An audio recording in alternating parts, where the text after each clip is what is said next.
हमारे लिए आज का सबसे महत्वपूर्ण, ना केवल तुम्हारे लिए दोस्तों, मेरे लिए, पूरी पृथ्वी के लिए, सभी देशों के लिए अब तक का सबसे महत्वपूर्ण क्वेश्चन, और वो है हाल ही में किस देश की मीडिया की एक रिपोर्ट के अनुसार चीन साल 2015 से कोरोना को जैविक हथियार बनाने की तैयारी कर रहा था। ये लीजिए दोस्तों, चीन का एक रिसर्च पेपर है, क्या चीन का रिसर्च पेपर है, वो हो गया लीक। क्या हो गया? वो लीक हो गया दोस्तों।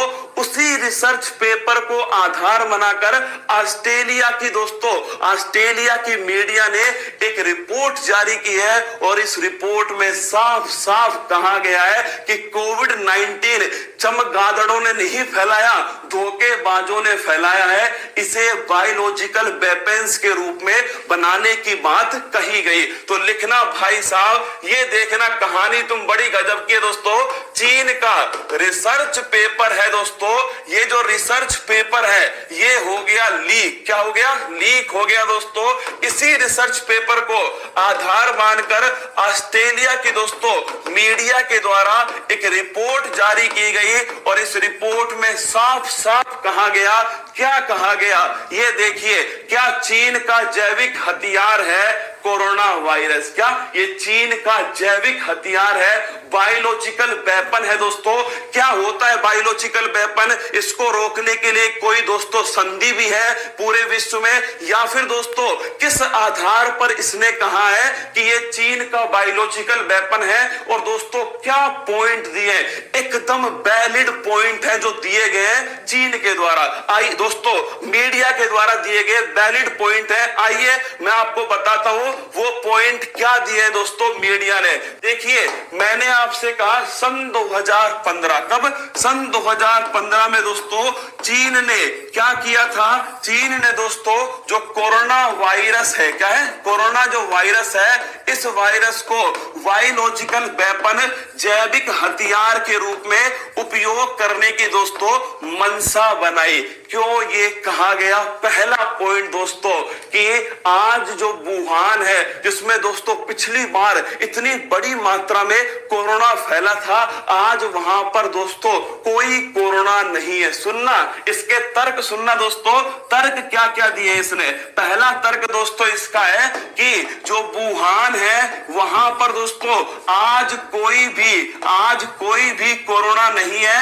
यहां पर दोस्तों फेस्टिवल बनाए जा रहे हैं। क्या यहां पर भाई साहब फेस्टिवल बन रहे हैं, लोग आपस में खूब मिल रहे हैं। कहां पर दोस्तों? वुहान के अंदर, जो कभी दोस्तों कोविड-19 का सेंटर हुआ था। दूसरी दोस्तों तर्क सुनिए इसका, मान लीजिए वुहान में कोविड-19 फैला था, पर यह बताओ वो कोविड-19 वुहान के बाहर क्यों नहीं निकला? क्या दूसरा तर्क सुनना दोस्तों, दूसरा तर्क है कि कोविड-19 का पूरे चीन में प्रसार क्यों नहीं हुआ? क्या चीन में प्रसार क्यों नहीं हुआ? भारत में हुआ दोस्तों, तो पूरे भारत में देखिए कोविड-19 फैला है, हर क्षेत्र प्रभावित हुआ, पूरे विश्व में हर क्षेत्र प्रभावित हुआ। ये चीन में क्यों नहीं हुआ? केवल वुहान में ही हुआ दोस्तों, उसके बाहर नहीं हुआ। तीसरी बात सुनना दोस्तों, क्या तीसरी बात सुनना जो कही गई है इस रिपोर्ट में, और वो है दोस्तों क्या? तीसरी बात है कि अगर ये सच में ही दोस्तों कोविड-19 सच में ही फैला था, क्या सच में ही फैला था मान लेते हैं, तो इसे कंट्रोल कैसे किया चीन, तो हमें ये बताए। क्या तीसरी बात दोस्तों जो इसमें तर्क दिया गया है, वो तर्क है कि अगर ये कोविड-19 दोस्तों अगर कोविड-19 वास्तव में प्राकृतिक रूप से फैला है, तो ये बताओ कि इसे कंट्रोल कैसे किया तुम लोगों ने? कंट्रोल कैसे किया तुम लोगों ने?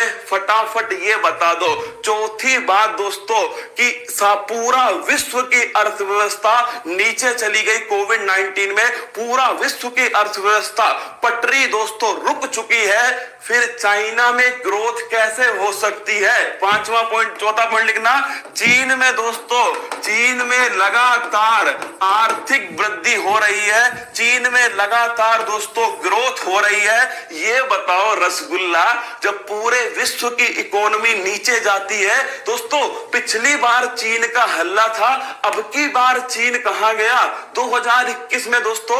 कोई नामो निशान नहीं है कहां पर? चीन के अंदर। तो भाई साहब पहला पॉइंट सुनिएगा, अभी सबसे महत्वपूर्ण पॉइंट जो सबसे वैलिड पॉइंट है वो बचा हुआ है दोस्तों, देखिएगा। तर्क पहला है कि वुहान में आज कोरोना क्यों नहीं है? पहली बात ये बता दो भाई साहब कि आज वुहान में त्योहार बनाए जा रहे हैं, कोरोना वोरोना कुछ नहीं है। दूसरा तर्क सुनना, कोविड-19 दोस्तों पूरे चीन में क्यों नहीं फैला, केवल वुहान में फैल कर रह गया। तीसरा पॉइंट दोस्तों आपके सामने कि कोविड-19 अगर चमगादड़ों ने विचारों ने फैलाया था तो दोस्तों इसे तुमने कंट्रोल कैसे किया, तुम ये बता दो पूरे विश्व को। चौथा पॉइंट दोस्तों, चीन की लगातार इकोनॉमी ग्रोथ कर रही है, क्यों, ऐसा कैसे हो सकता है? और पांचवा पॉइंट कि चीन जो है, अगर चलो दोस्तों मान लेते हैं भाई, चलो प्राकृतिक रूप से फैला है, क्या प्राकृतिक रूप से फैला है दोस्तों कोविड-19, तो चीन की सरकार क्यों सपोर्ट नहीं करती इसकी जांच में? क्या क्यों WHO के अधिकारियों को चीन में नहीं जाने देती दोस्तों? तो पांचवा पॉइंट लिखना कि दोस्तों चीन की जो सरकार है, चीन की सरकार जो है वो कोविड-19 दोस्तों इसकी जांच में सपोर्ट क्यों नहीं करती? अब तुम बताओ, जिसकी दाढ़ी में तिनका होगा दोस्तों वो दाढ़ी को देखने की अनुमति थोड़ी देगा रसगुल्ला, क्योंकि उसकी दाढ़ी में क्या है, तिनका है। तो चीन सपोर्ट क्यों नहीं करता ये बताए भाई साहब कौन? धोखेबाज चीन। अरे डोनाल्ड ट्रंप दोस्तों, दुनिया पागल कहती है उस इंसान को, उसने पिछली बार कह दिया था ये कोरोना वोरोना कुछ नहीं है, ये चीनी वायरस है। क्या ये कोविड-19 चमगादड़ों को दोष मत दो रसगुल्लो, ये चीन का वायरस है, चीन ने अपनी लैब में बनाया है ये वायरस। ये दोस्तों डोनाल्ड ट्रंप भाई साहब ने पिछली बार चीख के कहा, क्या डोनाल्ड ट्रंप ने दोस्तों इसे चीनी वायरस का नाम दिया था और कहा था कि इसे लैब के अंदर बनाया गया है। तो भाई साहब ये लोचा बहुत लंबा है दोस्तों। ऑस्ट्रेलिया, सोच कर देखो, ऑस्ट्रेलिया ने ये कहा तो सही, इस देश के खिलाफ दोस्तों जो ड्रैगन है, क्या ड्रैगन है दोस्तों, दूसरी सबसे बड़ी इकोनॉमी मानकर चलिए पूरे विश्व के अंदर दोस्तों, उसके खिलाफ बोलना ये भी बड़ी इंपॉर्टेंट बात है। अब बात आती है कि ये बायोलॉजिकल वेपन, ये देखो रसगुल्ला, इस फोटो से समझ जाओ कि ये असल में चीज क्या है दोस्तों। ये है धोखेबाज शी जिनपिंग और ये हाथ में दोस्तों पृथ्वी है और इस पृथ्वी के अंदर ये कोविड-19 का जो बॉम्ब है इसे किसने डाला? ये डाला दोस्तों चीन ने, ये इस रिपोर्ट में कहा गया। तुम मुझसे कहोगे कि सर बायोलॉजिकल वेपन्स क्या होता है, ये तो बताओ आप। तो आइए दोस्तों, बायोलॉजिकल वेपन्स क्या होते हैं? जब किसी वायरस को या किसी जीवाणु को दोस्तों, क्या जब किसी वायरस को या किसी जीवाणु को हथियार के रूप में उपयोग में लिया गया, क्या हथियार के रूप में उपयोग में लिया गया, उस रिपोर्ट की एक भविष्यवाणी भी है दोस्तों, तीसरा विश्व युद्ध जैविक हथियारों से लड़ा जाएगा। क्या ये दोस्तों उसी रिपोर्ट में कहा गया है, नोट करना, इसको भी लिख लो दोस्तों। तीसरा जो विश्व युद्ध है, तीसरा वर्ल्ड वार, ये जैविक हथियारों से लड़ा जाएगा। क्योंकि दोस्तों आप सोच के देखिए, वायरस जीवाणु इन्हें तुम देख भी नहीं सकते अपनी आंखों से, और एक वायरस, क्रिस फिल्म देखिए आपने, किस प्रकार तबाही कर सकता है दोस्तों। ये पूरे बड़े मात्रा में नरसंहार करेगा, जीनोसाइड करेगा पूरी बड़ी मात्रा में, क्योंकि दोस्तों इसे देखा नहीं जा सकता। तो ये है वायरस या जीवाणु, जब दोस्तों किसी हथियार की तरह प्रयोग हो तो उसे कहते हैं बायोलॉजिकल वेपन। तुम मुझसे पूछोगे सर क्या कोई बायोलॉजिकल वेपन अभी तक उपयोग में हुआ है? एंथ्रेक्स दोस्तों, लिखना कौन सा बायोलॉजिकल वेपन है?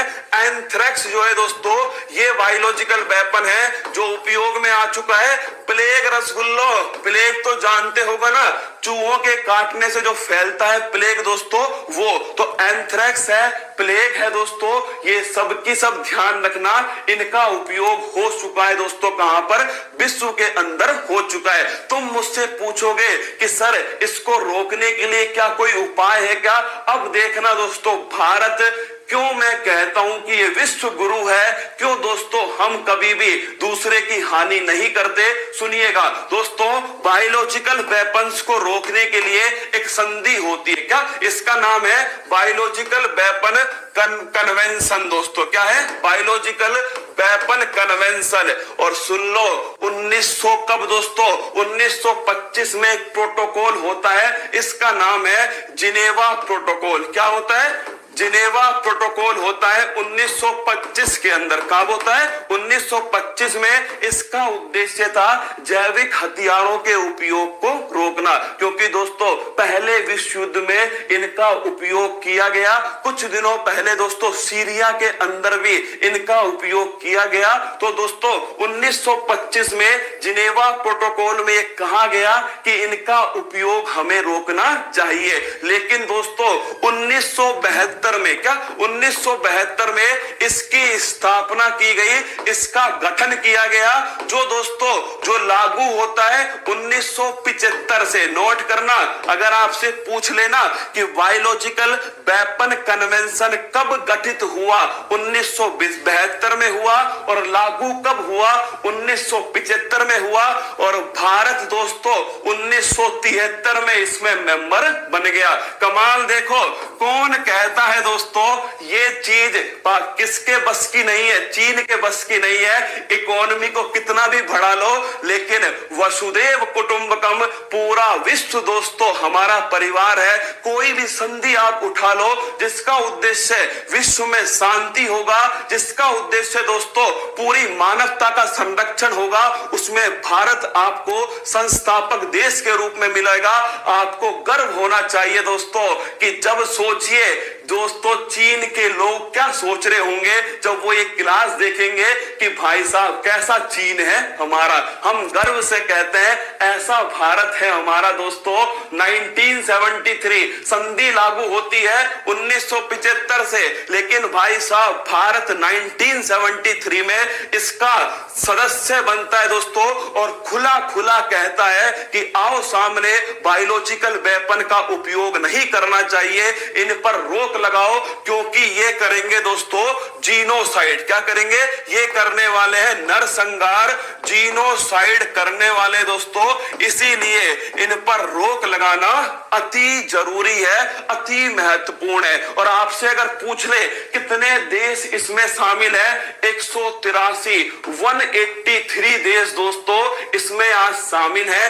क्या केवल संधि से काम चल जाएगा? नहीं चलेगा दोस्तों। जब ऐसे ऐसे कोविड-19, आप सोचिए दोस्तों भारत जैसे देशों की हालत क्या हो रही है, ऑक्सीजन की कमी। लेकिन दोस्तों ये एक क्या है? ये दोस्तों एक आपदा है। लेकिन इस आपदा से देखना आप दोस्तों, भारत का जो आपके हेल्थ इंफ्रास्ट्रक्चर है वो बड़ा मजबूत होने वाला है। तो सुन ले चीन, क्या सुन ले चीन, ऐसी हरकतें ना कर, क्योंकि इससे पूरी मानवता दोस्तों समाप्त हो सकती है। आप देखिए इस धोखेबाज चीन की हरकत आपके सामने है। ये दोस्तों एक मीडिया रिपोर्ट है, रॉबर्ट पोर्टर दोस्तों ऑस्ट्रेलिया साइबर सिक्योरिटी एक्सपर्ट है, उन्होंने साफ साफ कहा है कोविड-19 या सॉर्स वायरस चमगादड़ के मार्केट से नहीं फैल सकता। ये थ्योरी पूरी तरह गलत है। दोषी चमगादड़ हो गया दोस्तों। क्या चमगादड़ दोषी हो गया? असल में दोस्तों ये भेड़िए दोषी है। धोखेबाज चीन, क्या धोखेबाज चीन है। ऑस्ट्रेलिया ने दोस्तों यह रिपोर्ट जारी की है। मैंने आपको पूरी रिपोर्ट पूरी शिद्दत से पढ़ाई, जो भी उसके पॉइंट थे वो सभी आपको लिखा है दोस्तों। ये समझाने की कोशिश की कि हमारा भारत है। तुम्हें गर्व से कहना चाहिए दोस्तों कि आप भारतीय हो यार। कम से कम ऐसी न्यूज तो नहीं पढ़नी पड़ती होंगी दोस्तों, शर्म से नहीं आंखें झुकानी पड़ती होंगी। इसको देखिए पूरी पृथ्वी में दोस्तों टाइम बॉम्ब लगा